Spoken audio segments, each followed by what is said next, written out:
Sementara itu, Dinas Kesehatan Sumatera Selatan menghimbau masyarakat untuk mewaspadai berbagai penyakit yang sering terjadi saat musim penghujan. Salah satunya adalah kasus gondong atau MAMS yang saat ini kasusnya telah meningkat di Sumatera Selatan. Kasus penyakit gondong atau MAMS terus mengalami peningkatan di wilayah Sumatera Selatan. Dinas Kesehatan setempat mencatat lonjakan signifikan. Diungkapkan Kepala Dinas Kesehatan Provinsi Sumatera Selatan, Dr. Trisna Warman, hingga November 2024, kasus gondongan tercatat ada 395 kasus, dengan daerah yang paling banyak suspeknya di Kabupaten Muara ini, dengan 216 kasus, dan Kota Lubuk Linggau dengan 75 kasus.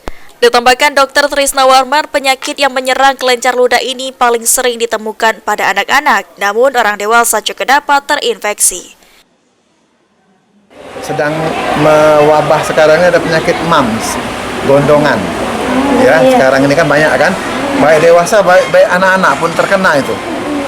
Jadi hati-hati karena memang dia menular melalui udara. Jadi percikan ludah, percikan udara itu dia bisa tertular. Biar anak-anak sekolah kalau satu kena satu kelas tuh ada aja yang kena kelas satu kelas. Jadi dia harus diisolasi paling nggak 1 minggu.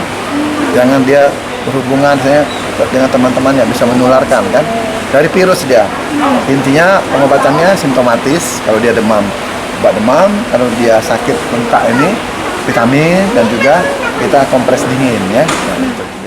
Meski tidak ada korban jiwa dalam kasus gondongan, Dr. Trisna Warman mengimbau agar masyarakat terus mewaspadai penyakit tersebut dengan menjaga kebersihan, istirahat yang cukup, dan juga menggunakan masker apabila telah terjadi penyebaran di lingkungan tersebut.